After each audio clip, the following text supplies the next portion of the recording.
E nós estamos falando então do check-up, um diagnóstico de Jesus para a saúde da sua fé. Desde que a gente mudou para cá, nós falamos um pouquinho sobre as essências da Luzeiro, quem nós somos. Passamos algumas semanas e a gente estava orando e vimos que seria bom também nós vermos como Jesus, ele diagnostica a igreja, como ele olha para a nossa fé, como se ele fosse um médico e fizesse alguns testes na gente, quais seriam os testes que ele faria, o que ele poderia falar sobre a nossa vida, e é isso que está ali nas 7 igrejas do Apocalipse. Eu vou falar um pouquinho mais sobre elas. Gerê, na semana passada, já fez um trabalho muito melhor do que eu faria, então não vou me aprofundar muito no que é o Apocalipse, mas eu quero falar um pouquinho para quem está nos visitando. Mas a primeira pergunta que eu tenho para a gente é: essa frase, o que você acha dela? O deserto revela o caráter. Você já parou para pensar, ou você já ouviu essa frase? Porque essa frase é muito verdadeira. Essa frase, ela nos ensina que quando está tudo fácil, quando está tudo bem, você parece forte, você tem a fé de um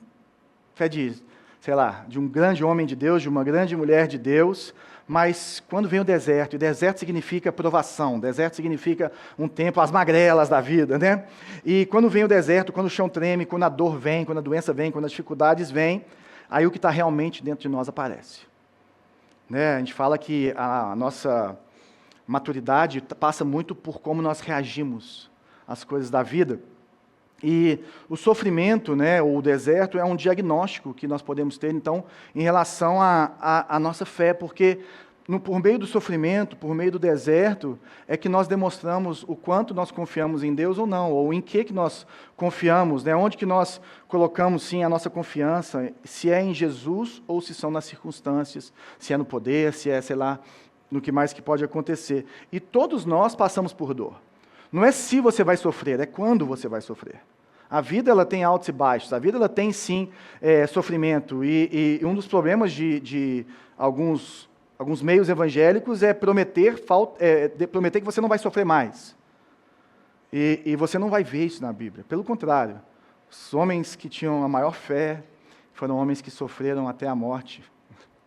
E se foram mortos pelo Evangelho, se você olhar para a história da igreja, é a mesma coisa.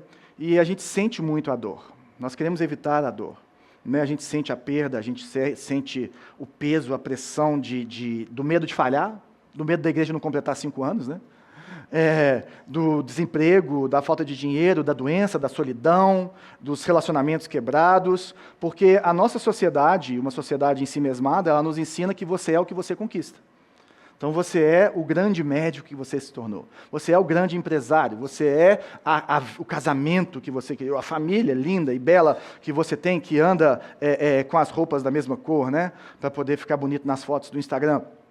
Você é isso. E aí quando você começa a sofrer, quando você tem perdas, você começa a pensar assim: poxa, tem alguma coisa de errada comigo. E aí a primeira coisa que você vai fazer, se você é um crente, você vai culpar Satanás.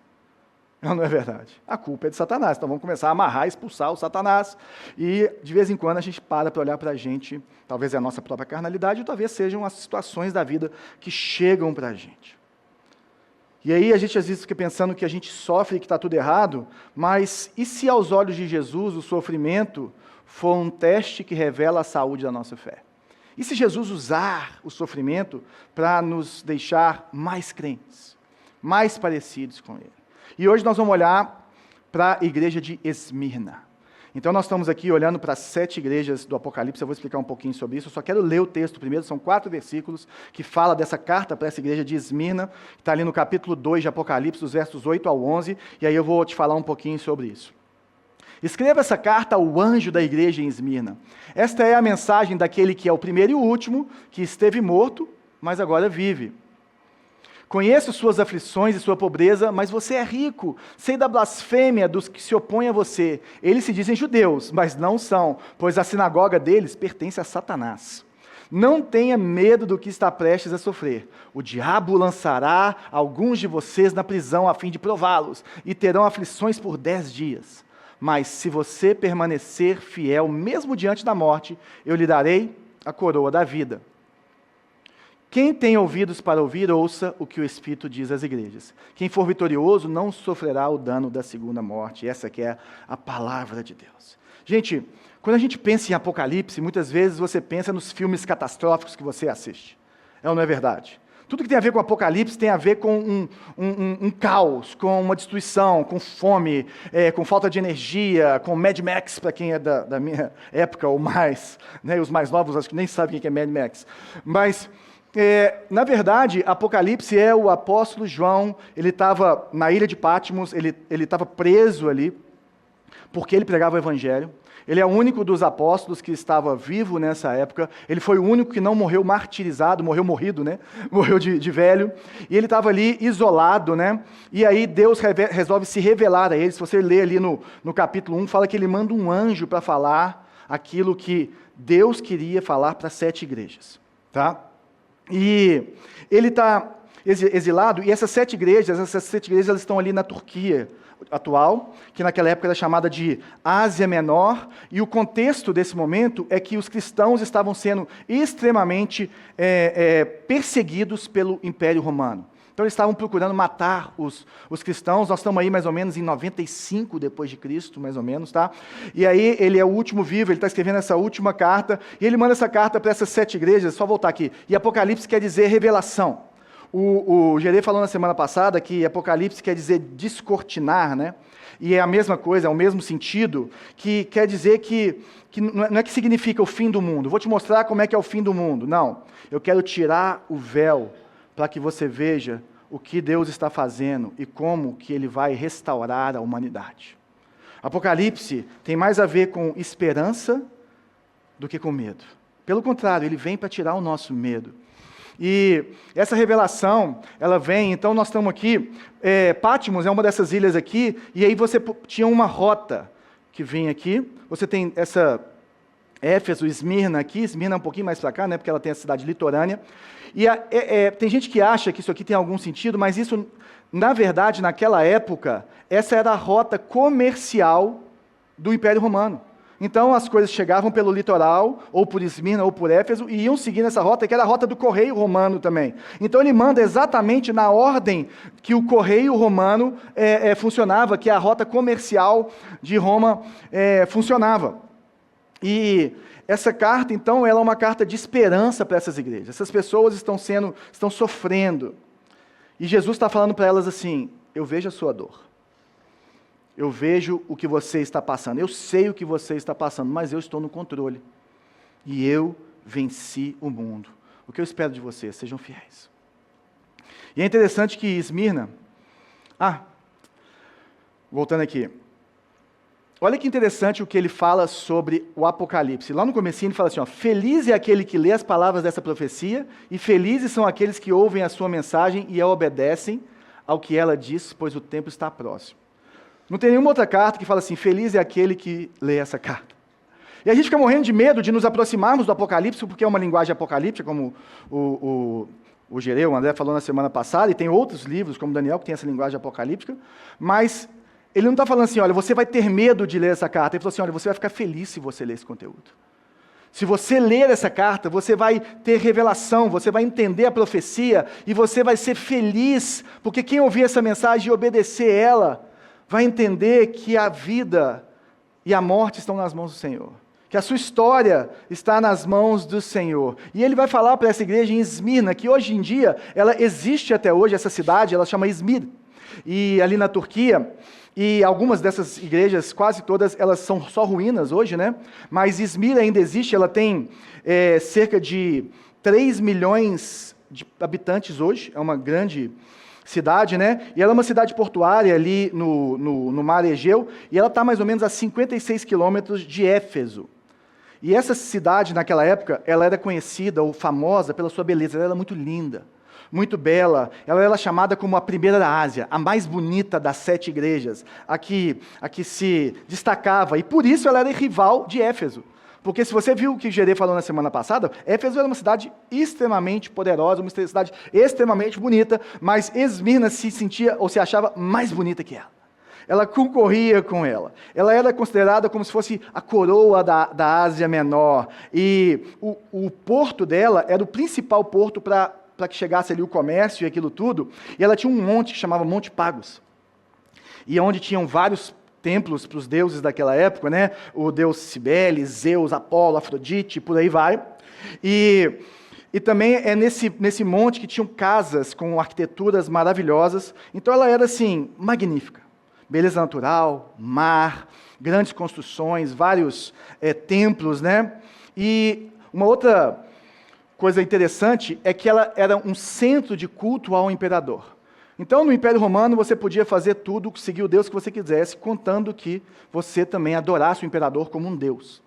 E ali foi onde fizeram quase que um concurso naquela época para saber onde que ia fazer o templo a Tibério, né, o imperador, em 26 depois de Cristo, e foi exatamente em Esmirna que eles fizeram esse templo a esse imperador. Então ela era conhecida, além da sua beleza, por uma cidade que era extremamente fiel a Roma.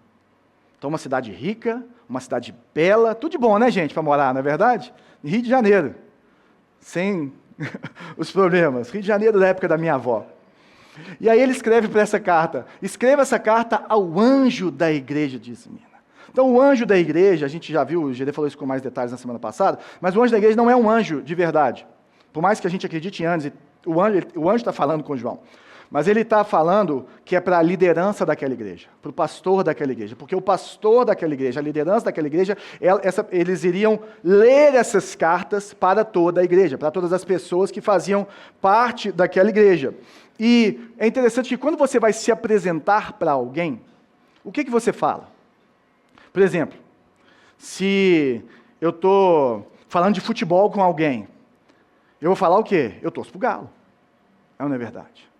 Ele vai falar assim, eu sabia que você tinha um problema, sou cruzeirense, não é verdade? Se for americano, ele vai falar assim, que legal, e tudo mais. Agora, se for, por exemplo, eu estava num congresso de pastores agora, um congresso maravilhoso, com 200 pastores do mundo todo mesmo, e aí eles perguntam para a gente assim, você é pastor de que igreja, em que cidade? Como é a sua igreja? Então, eu sou pastor, a minha igreja é em Belo Horizonte, ela é a Luzeira, a gente tem 5 anos. Então, a gente se apresenta de acordo com o interesse da pessoa, não é verdade? Não adianta nada eu chegar e, no meio dos torcedores do Atlético, falar que eu sou pastor, ou falar que eu tenho 3 filhos. Não, agora, numa reunião de pais da escola, eu falo assim, não, eu sou pai desse, mas sou pai daqueles ali também. Aí o cara fala assim, misericórdia. Né? Então, a gente mostra, ou tenta mostrar o que é mais interessante, o que é mais importante. E a mesma coisa quando você vai ajudar alguém. Né? Tem uma pessoa, ou seja, tem um acidente aqui na porta, e uma pessoa fica machucada. Aí você vai chegar lá e fala, deixa que eu ajudo. Por quê? Porque eu sou advogado. Deixa que eu ajudo, eu sou pastor. Você vai orar por cura. Né? Agora, se você chegar e falar assim, eu sou um enfermeiro, eu sou médico. A pessoa fala assim, abre alas e deixa ele entrar. Porque é uma pessoa importante para os recursos que eu preciso agora. Então, por que Jesus se apresenta como o primeiro e o último, e aquele que esteve morto e agora vive? Porque são essas duas características de Jesus que vão fazer toda a diferença na vida de Esmirna, na vida dos crentes de Esmirna, na vida da igreja de Esmirna.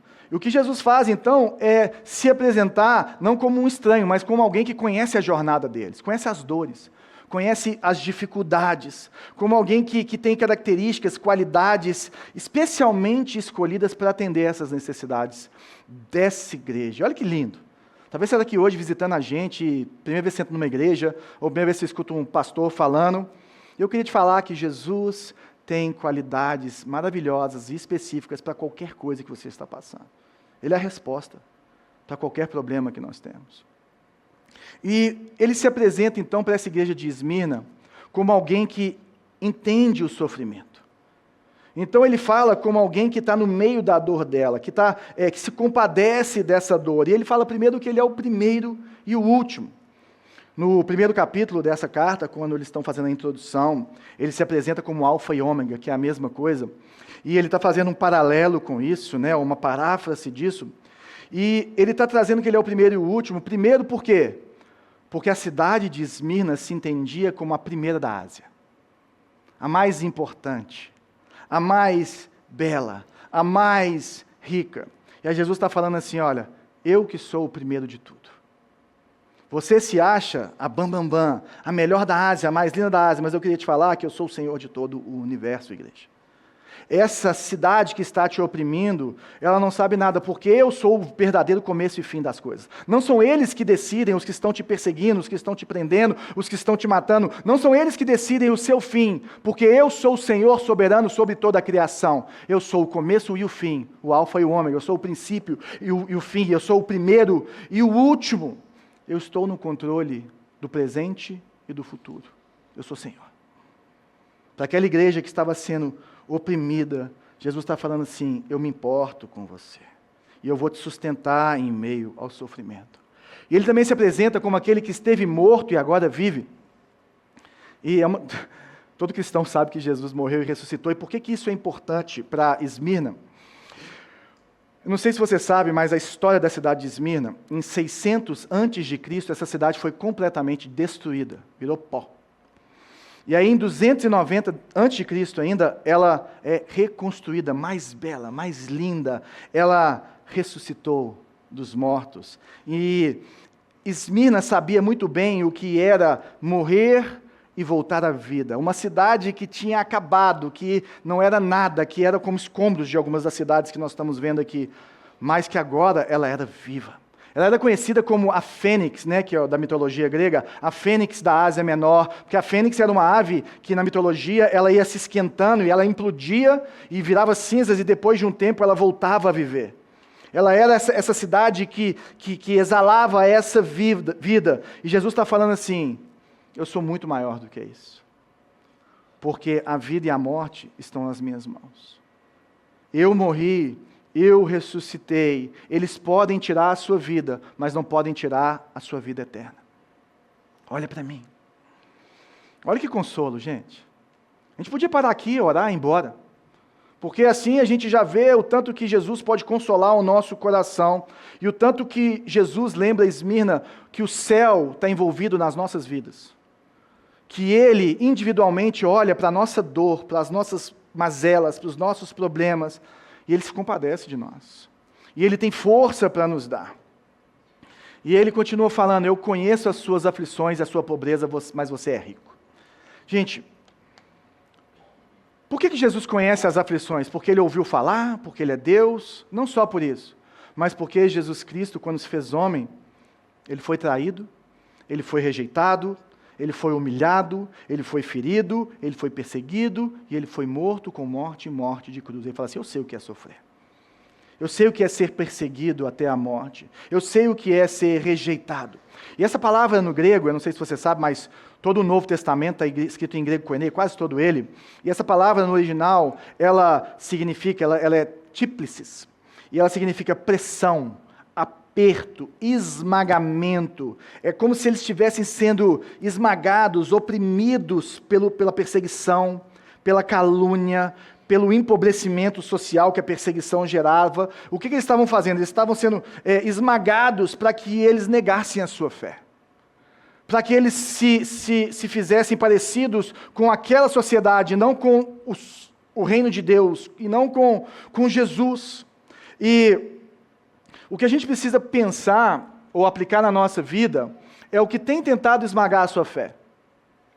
Existe alguma coisa na sua vida, alguma pessoa, alguma luta, alguma doença, alguma perseguição, alguma dificuldade que tem tentado esmagar a sua fé?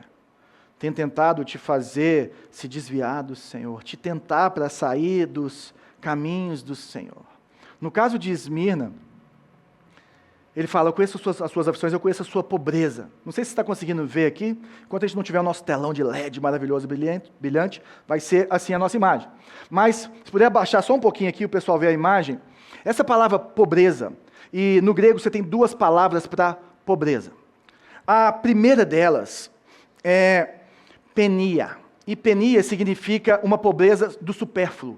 É que você não tem sobrando, é que você tem menos, que você carece de alguma coisa. Mas a palavra usada aqui, sua pobreza, essa palavra é pitocheia.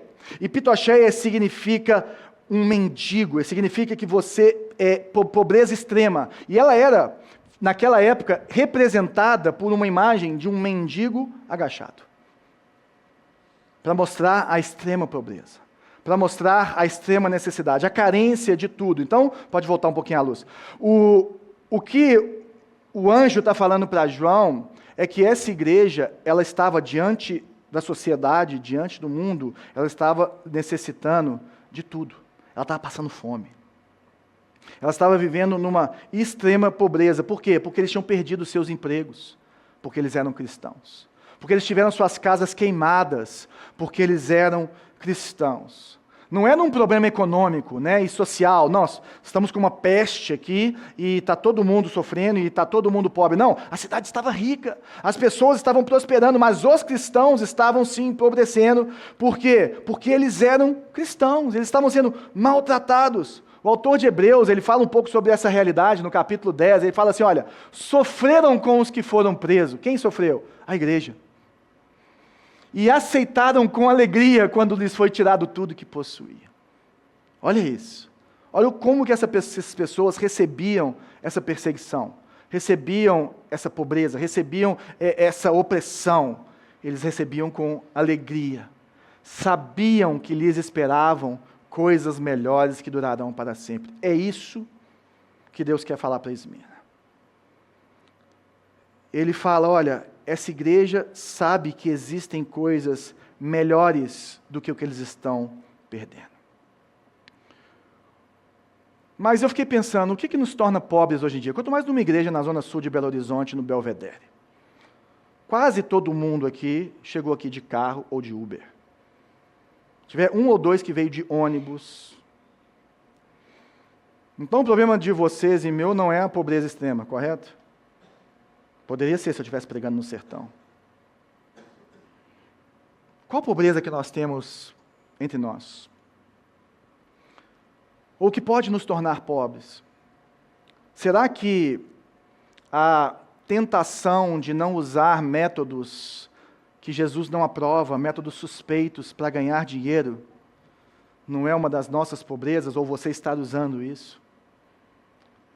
Você está andando na ilegalidade, você frequentar certos lugares que você não deveria frequentar por ser um cristão. Se você não é cristão, você frequenta onde você quiser, não é para você isso, essa é a parte do Jesus do negócio. Mas mesas que você não deveria sentar, porque o que gera pobreza espiritual em pessoas que têm bens materiais? O materialismo e o consumismo, colocarmos as coisas acima de Jesus, colocarmos a nossa posição social acima do que Jesus tem para nós, colocar sua carreira, o seu status social, o seu lazer acima da sua fé. Mas não é esse o veredito que Jesus tem para aquela igreja. Ele fala, você é rica.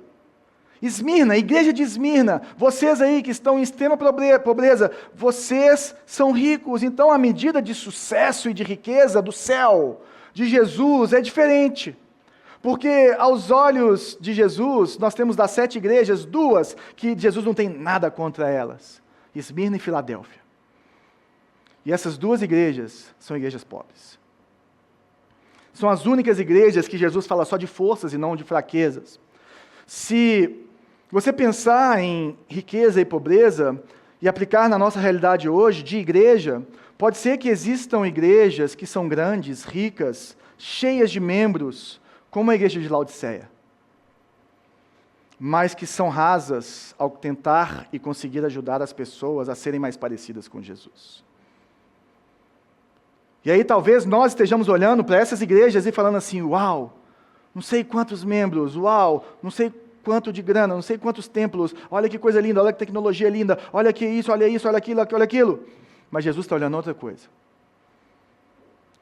Como que essa estrutura e que esse dinheiro tem ajudado os crentes e os não crentes a conhecer Jesus e a crescer no conhecimento de Jesus e se tornar mais parecido com Jesus. Essa é a medida de Jesus.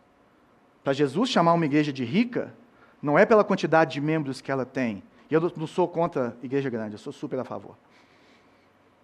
Mas é pela profundidade que esses crentes têm. É pelo quanto que eles estão dispostos a se empobrecer socialmente para ser mais parecido com Jesus. Esse termo, os pobres, no Antigo Testamento, ele é quase que um termo semitécnico para aqueles que eram os remanescentes no meio dos judeus apóstatas. Então, quando fala dos pobres, dos excluídos, são aqueles que permaneceram fiéis a Deus e não se prostraram diante dos deuses dos povos pagãos que estavam ali ao redor de Israel. Então, quando João vai escrevendo o Apocalipse, essa linguagem é uma linguagem que traz muitas realidades do Antigo Testamento para que o povo judeu pudesse entender essa verdade. E pensando bem assim, ou pensando em mim, em você já parou para pensar que muitos crentes bem-sucedidos na sociedade, aos olhos de Deus, podem ser chamados de pobres? Já parou para pensar que muitas pessoas que às vezes nós estamos dando lugar de honra no nosso meio, podem, lá no fundo, Jesus está olhando e fala assim, raso, se dobrou para as coisas erradas, E glória a Deus pelos que têm muitos recursos, muita tentação e não se dobram e continuam crescendo, porque tem muitos desses no nosso meio. Agora, tem também os outros, que às vezes aos nossos olhos são um fracasso na sociedade, não é verdade? Pobres. Não tem muitas coisas. E Jesus está olhando para eles e falando assim, você é rico. Como o tio Pedro, nosso querido missionário. Eu tenho certeza que Jesus olha para ele e chama ele de rico e que ele é muito mais rico que eu. Que ele é muito mais rico que muitos de nós aqui, porque eu não conheço a realidade de todo mundo. As riquezas para Deus não são as riquezas que a gente vê. São as riquezas que só Ele pode ver. É uma fé provada e aprovada que permanece fiel a Ele e que abre mão de qualquer coisa que vá desagradar ao Senhor. São pessoas que acumulam tesouros no céu, riquezas do céu. É uma comunhão profunda, um relacionamento tão profundo com Jesus, que você aceita até o sofrimento com alegria, como nós vimos o autor de Hebreus falando. Eu queria te contar sobre a história desse cara aqui. Aqui é eu e a Bela, quinta-feira de manhã, na hora do almoço. Esse cara aqui, eu falo que é o meu pastor Vink favorito, ele chama Jamie, ele é pastor de igrejas na Irlanda, ele é casado com uma brasileira, ele fala português melhor do que a gente, e vem muito ao Brasil. Eu falei com ele que, se Deus quiser, nós vamos conseguir trazer ele aqui, ele deve vir no Rio em março, se ele não me enrolar, eu trago ele aqui para ele pregar para a gente. Um homem de Deus fazendo igreja na Irlanda, um viking, não sente frio, igual um urso polar. Essa aqui é a mulher mais bonita da foto, e aqui ao lado nós temos a Pamela, que é a esposa do Rick Holiday.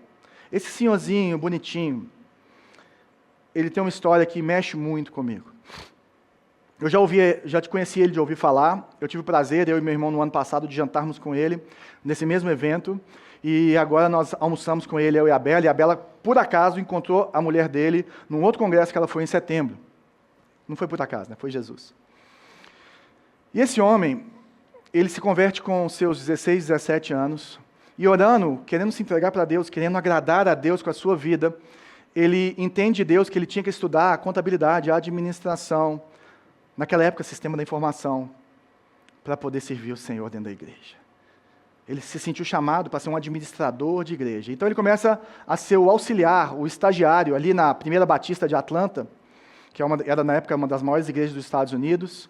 Esse cara chega a desenvolver um sistema de gestão da igreja, naquela época não existia, nos anos 80, que começaram outras igrejas a querer comprar esse sistema, e aí ele, junto com mais 5 amigos, um deles o Andy Stanley, que a gente fala, eles fundam essa igreja que se chama North Point Community Church, lá em Atlanta, que é a igreja que nós somos parceiros e que tem todos esses parceiros no mundo.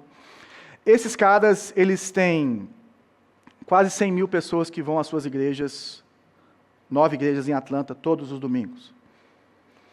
Esses caras, eles lidam com orçamentos que a gente nunca viu tanto, zero. Tudo passa na mão desse cara, eles estão construindo um campus novo. Eles têm 200 igrejas dentro e fora dos Estados Unidos, no mundo todo, que querem aprender com eles como se faz igreja para alcançar pessoas como eles têm alcançado. Que a gente fala de uma igreja irresistível em cada comunidade, como a nossa é. Esse cara tem, além das 200 parceiras, milhares de igrejas no mundo todo que aprendem com eles e que querem ser igual a eles. Se você estivesse no lugar desse cara, que está para aposentar, o que você acha que Jesus ia falar de você? Servo bom e fiel? Se você estivesse olhando para o que você conquistou, fala assim, uau, quantas centenas de batismos e pessoas são alcançadas no mundo todo pela forma como nós fazemos igreja. Uau! Mas é engraçado que na hora que eu estava almoçando com ele e conversando, contando as minhas dificuldades administrativas aqui na igreja, e ele começou a falar assim, João, eu vou aposentar agora e eu não sei o que eu vou fazer, mas eu tenho orado a Deus. E ele começa a chorar. E ele começa a chorar e fala assim, desculpa, assim, chorar assim, sem conseguir segurar. E ele fala assim, porque eu quero ser encontrado fiel pelo Senhor. Eu quero que ele vire para mim e fale assim, o seu pequeno talento que eu te dei, você fez tudo que você pôde com ele, para o reino de Deus, para a sua justiça. João, eu quero ser encontrado fiel por Deus. Esse é um homem rico.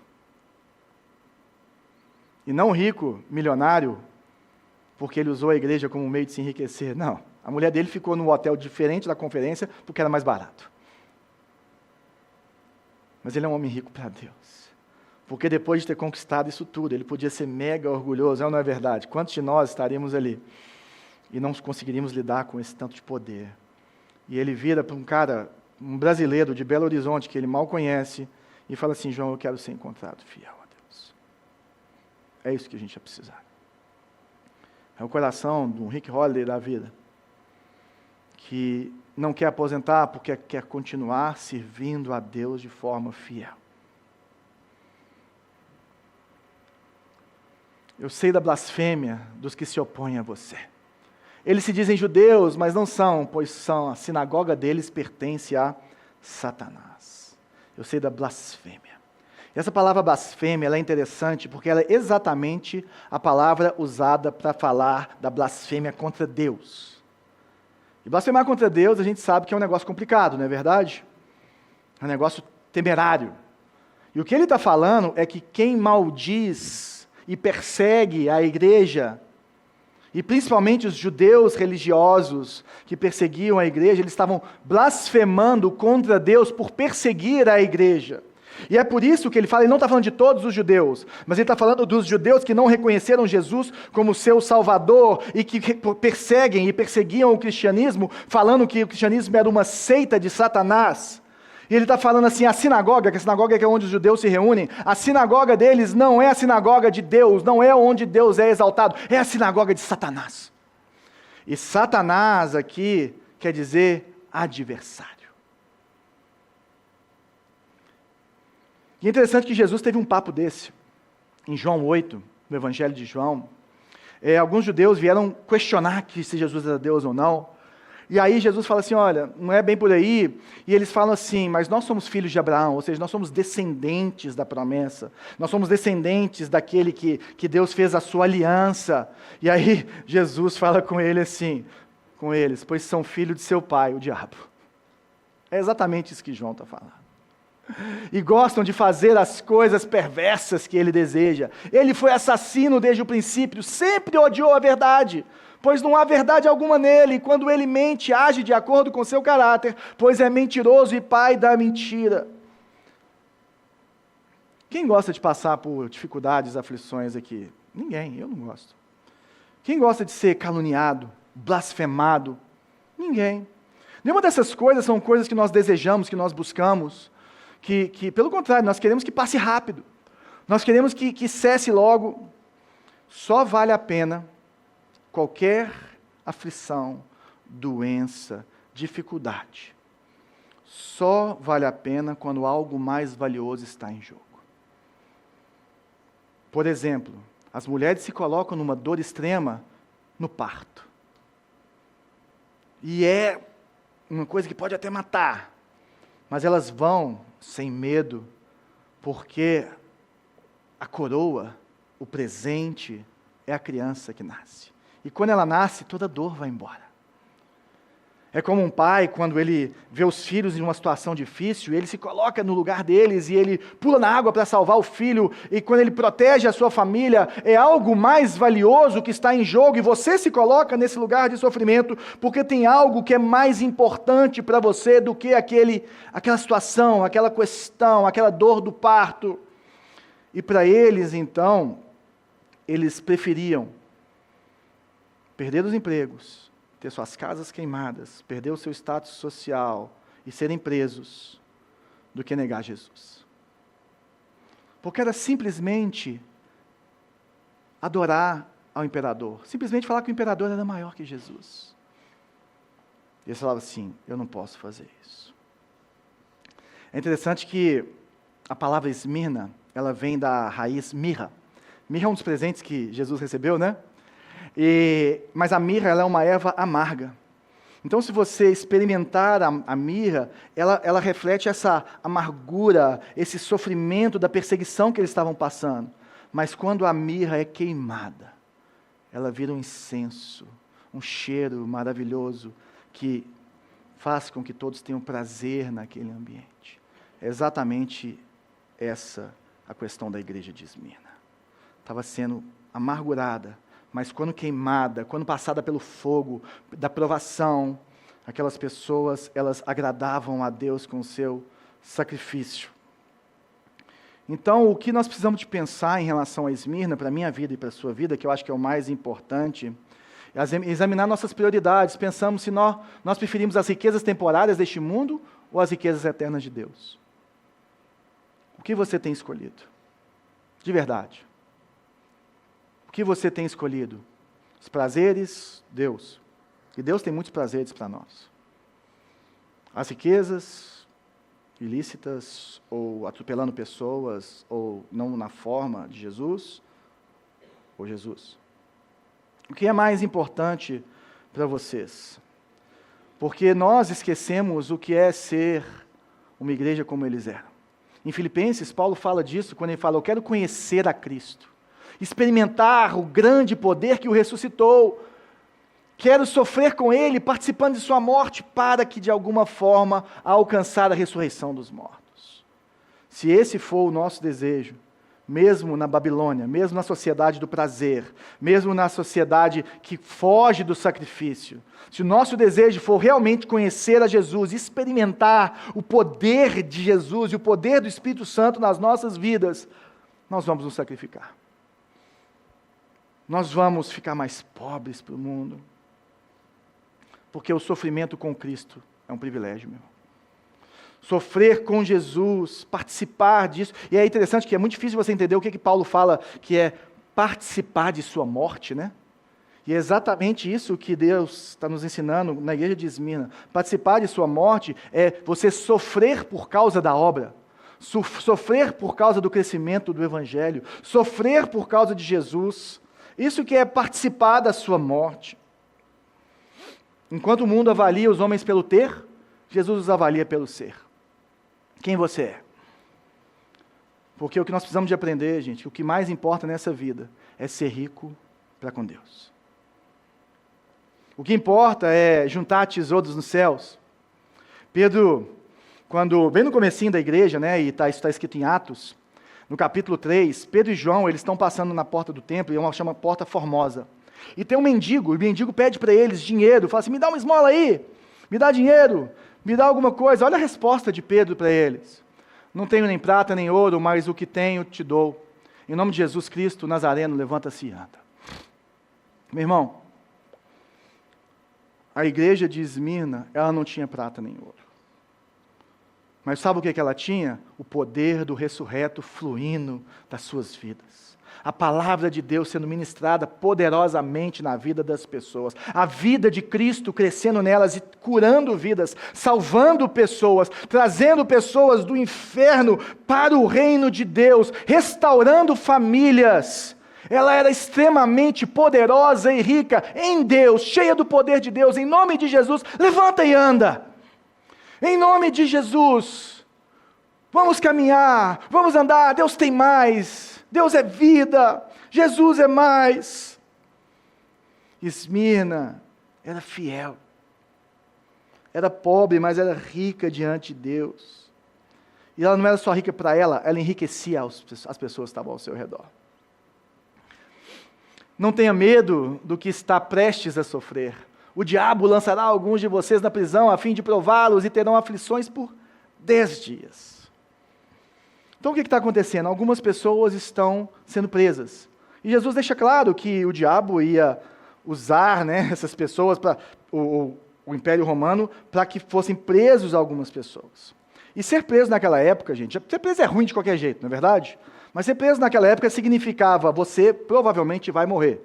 Porque Roma não cuidava dos seus presos, a pessoa ia pegar uma peste lá dentro, ela ia morrer de fome, ela ia pegar lepra, ela ia ficar de alguma forma enferma, que ela não ia conseguir sair daquele lugar. Era uma sentença de morte ser preso no Império Romano. Mas o que Jesus fala é que essa prisão vai provar. E essa palavra aqui, ela serve tanto para a provação de Satanás, que quer destruir, que quer matar, que quer te apostatar da sua fé, e ele vem para poder fazer isso, mas também para as provas que Deus coloca na nossa vida, ou as provas que Ele usa para que nós possamos desenvolver a nossa fé. Jesus está falando assim, olha, vocês vão ter 10 dias presos. E 10 dias pode ter sido literal naquela época, ninguém sabe, mas o mais importante desses 10 dias é que esse tempo de sofrimento, esse tempo de angústia, esse tempo de aflições, esse tempo de dor, ele é limitado e controlado pelo próprio Deus. Ele tem começo, meio e fim, o primeiro e o último. Deus sabe das suas dores, Ele não vai deixar você ser tentado, provado, mais do que você consegue. Então, garra com Jesus. Ele fala, olha, eu não vou te livrar do sofrimento não, porque eu preciso que você passe por isso, mas eu vou estar com você. Gente, Davi, no Salmo 119, eu não sei se você sabe, o Salmo 119 é uma apologia às Escrituras, a palavra de Deus, né? E olha o que ele fala, o sofrimento foi bom para mim, pois me ensinou a dar atenção aos teus decretos. Uau! Davi fala assim, olha, as dificuldades que eu passei, os ataques que eu recebi, tudo o que eu passei, me fizeram bem. É como se ele falasse assim, olha, na época eu não gostei não, na época foi muito difícil, mas eu olho para trás e eu falo assim, eu não quero ficar sem o que isso gerou em mim, o que essas dificuldades geraram em mim. O diabo pode atacar as nossas vidas, mas Deus vai usar isso para purificar as impurezas da nossa fé. Deus quer te fazer mais parecido com Ele. Então, quando vierem as dificuldades, peça para Deus te livrar, peça para Deus fazer as coisas, mas lembre-se que o sofrimento é como fogo em relação ao ouro. Ele vai tirar tudo o que é impuro, tudo o que não é verdadeiro, para deixar só o que é verdadeiro de Jesus em você. Passe pelas provações com alegria, porque a provação é o check-up de Jesus da nossa fé. Ela pode nos levar para mais perto de Deus.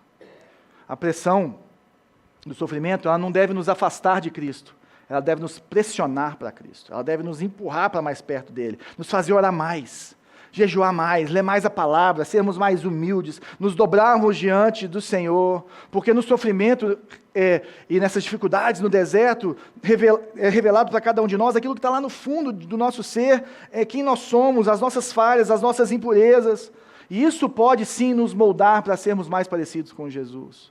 Dê graças a Deus pelas provas que você passa. Mas se você permanecer fiel, isso é a promessa que Deus tem para nós, mesmo diante da morte, eu lhe darei a coroa da vida. Permaneça fiel. Gente, ser fiel não significa que você não vai ter medo. Ser fiel não significa que você não vai ficar com dificuldades, que você não vai passar situações complicadas.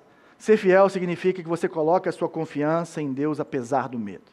Sabe, quando está com medo, vai com medo mesmo? Mas vai com Jesus. Bota Jesus no barco. E é interessante Jesus falar para Esmirna, para a igreja de Esmirna, para ela ser fiel, que eu não sei se você lembra, no comecinho da pregação, quando eu falei que Esmirna, a cidade de Esmirna, ela era considerada uma das cidades mais fiéis ao imperador de todo o Império Romano e a mais fiel na Ásia Menor. Jesus não joga a palavra fora. Jesus entra no nosso contexto, no contexto daquela época, e fala com a gente hoje, ele escolhe cada palavra, ele está falando assim, essa cidade que foi fiel, que no ano 195 foi a primeira a erigir um templo à deusa romana. Depois, em 26 depois de Cristo, de todas as cidades, ela construiu o templo para o imperador Tibério. Ela ganhou esse privilégio. Ela que é a mais fiel, eu queria te falar o seguinte, seja fiel a mim, que você vai ganhar uma bênção, que você vai ser coroado. Eu não sei se você sabe, mas na história de Esmirna, alguns crentes foram lançados, cerca de 1.200 crentes e depois 800 crentes foram jogados de cima do monte para a morte, porque eram cristãos. Ele está falando não é de qualquer fidelidade, ele está falando de uma fidelidade até a morte. Ele está falando que se for preciso perder a sua vida para não negar Jesus, que você morra, que você entregue, que você faça. Ser fiel, gente, é depositar toda a sua confiança na soberania de Deus, no cuidado de Deus, sabendo que Ele vai te sustentar e que Ele tem a palavra final sobre a sua vida. Ele é o primeiro e o último. Então, cuidado para não ser paralisado pelo medo, mas pelo contrário, em fé, olhando para Jesus, persevere. E Ele promete o quê? Promete duas coisas. A primeira delas é a coroa da vida. E a coroa aqui, não sei se você sabe, mas naquela época tinham duas coroas. Você tinha a coroa do imperador e você tinha a coroa dos jogos atléticos, dos jogos olímpicos. E aqui essa palavra, Stephanos, é a palavra dessa coroa, dessa coroa que o atleta que vencia recebia. Ele está falando assim, olha, para você, meu amigo cristão, que está sofrendo danos, que as pessoas estão rindo de você porque você é fiel a Deus. Está falando que você é um bobão, um otário, uma pessoa que teve a sua mente lavada por um pastor maluco que enfiou um monte de abobrinha na sua cabeça. Eu quero falar uma coisa para você. No final da história, eu vou te coroar com uma coroa da vitória. Mas não é a coroa que esses atletas que passavam um ano dedicados exclusivamente para esses jogos, o que ganhasse, ganha não. Essa coroa, ela murcha. Eu vou te dar uma coroa de vida eterna. Eu vou te dar essa vida. Eu vou te dar uma eternidade. Eu vou te dar um presente no céu que a gente não consegue nem saber como isso é, né? Que a palavra não é clara. Mas eu vou te coroar. Então saiba que o melhor de Deus é agradar a Jesus. E o melhor de Deus é ser encontrado fiel e receber essa coroa nele. E o que você precisa deixar morrer na sua vida? Hoje, amanhã, agora? O que está na sua vida que pode estar te afastando de Jesus, que você está falando sim para outras coisas e não para Jesus? O que pode fortalecer o seu relacionamento com Jesus? Seja algo nos seus negócios, seja algo na sua família, seja algo na forma como você lida com o seu corpo, seja como você tem desenvolvido a sua fé. Nós precisamos ser fiéis ao Senhor ao ponto disso custar o nosso namoro, ao ponto disso custar o nosso emprego, ao ponto disso custar mudarmos de ramo, porque o que nós estamos fazendo não tem como fazer sem não agradar o Senhor, né? Ou agradando o Senhor, melhor, né? Jesus falou assim, olha, bem-aventurados os que são perseguidos por causa da justiça. Felizes. O Hernandes Dias Lopes, ele fala que o sofrimento revela quem é fiel e quem é conveniente. Tem muita gente que é conveniente por ser crente, né? Aqui vemos uma igreja sofredora, perseguida, pobre, caluniada, aprisionada, enfrentando a própria morte, mas uma igreja fiel que só recebe elogios de Cristo. E eu queria, caminhando aqui para o nosso final, eu não sei se você sabe, mas Policarpo foi um bispo em Esmirna, ele foi discípulo de João, e esse cara, ele foi morto porque ele não negou a Jesus cerca de 50 a 60 anos depois, exatamente no dia 23/2 de 155 depois de Cristo. Então, 50, 60 anos depois dessa carta, e o William Hendrickson, que é um comentarista bíblico, ele escreve sobre o que aconteceu, e eu queria ler para você, se você quiser ler comigo. Seus algozes pediram-lhe que dissesse, César é o Senhor, mas ele recusou a fazê-lo. Levado ao estádio, o procônsul instou com ele, dizendo, jura, maldiz a Cristo e te porei em liberdade. Policarpo lhe respondeu, e essa é a principal frase de Policarpo, você vai achar em quase todos os comentários de Esmirna, 86 anos eu tenho servido a Cristo, e Ele nunca me fez mal, só o bem. Como então posso eu maldizer o Rei e Salvador? Como? Se Ele só me fez bem, nunca me fez mal. Depois de ameaçá-lo com feras, o procônsul lhe disse, farei que sejas consumido pelo fogo. Mas Policarpo respondeu, tu me ameaças com fogo que queima por 1 hora, e depois de um pouco se apaga, mas tu és ignorante a respeito do fogo do juízo vindouro e do castigo eterno, reservado para os maus. Mas Por que te demoras? Faze logo o que queres. Assim, Policarpo foi queimado vivo em uma pira. A história da igreja diz que esse homem orava e agradecia a Deus enquanto era queimado vivo. Porque ele se sentia extremamente rico por morrer por causa de Jesus. E é por isso que todas as cartas para as igrejas, elas terminam falando que quem tem ouvidos para ouvir, ouça o que o Espírito diz às igrejas. Quem for vitorioso, não sofrerá o dano da segunda morte. É lógico que todos que estão em Cristo são vitoriosos. Mas ele quer falar que existe um já e um ainda não. Existe uma situação que ela vai ser concretizada quando Jesus voltar. Então isso é uma certeza, que você não vai passar pela segunda morte. Mas existe também uma relação nossa com Deus hoje, que nós precisamos de perseverar e vencer e experimentar essa realidade espiritual em nossas vidas. É isso que ele está falando. Você pode experimentar isso hoje. Então o que ele fala é que nós não vamos sofrer o dano da segunda morte.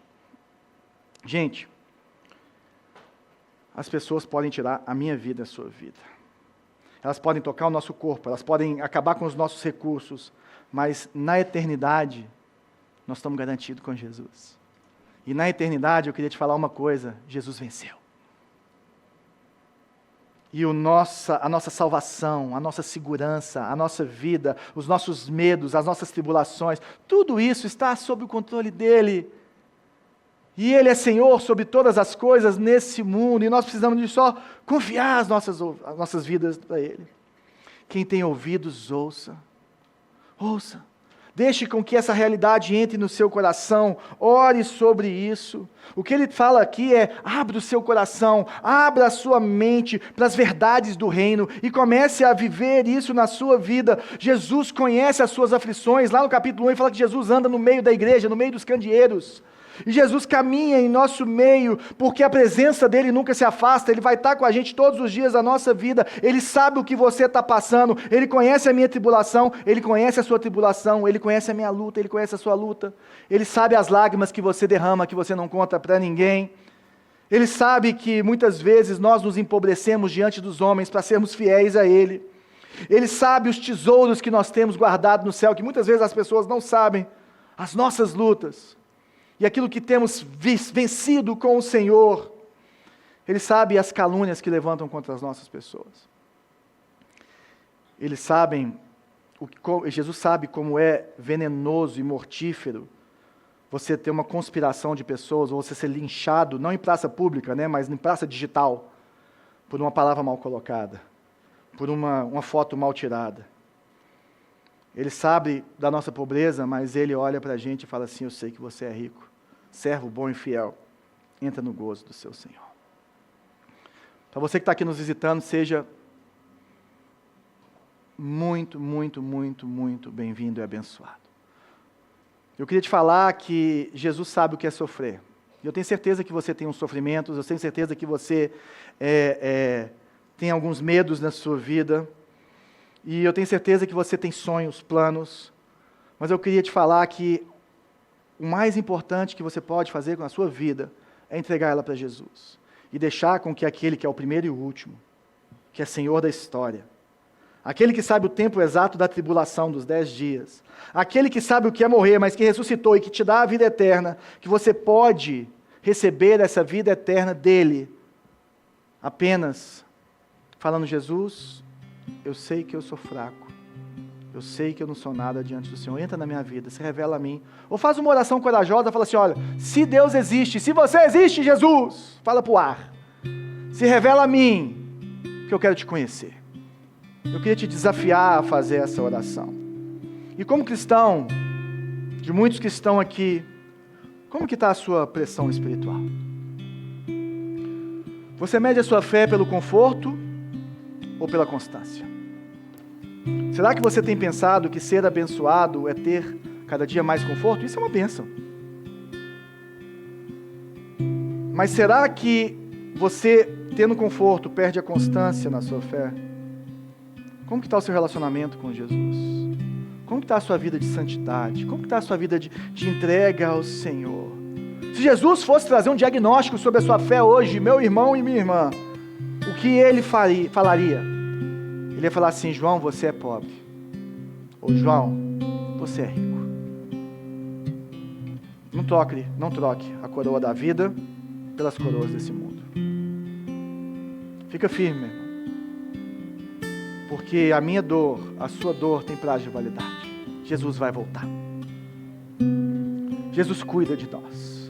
Ele é aquele que anda no meio da sua igreja. Ele é aquele que está descortinando por meio do Apocalipse, que Ele é Deus sobre todas as coisas, que Ele é Senhor sobre a história, e que Ele vai voltar para o seu povo, e que Ele vai nos resgatar. A Vanusa estava falando aqui comigo, quando a gente estava cantando, eles estavam ensaiando, falando, como espero o dia. Ela falou assim: João, no dia que eu ver Ele, eu vou sair correndo e abraçar Ele. Eu falei, é isso que nós estamos querendo.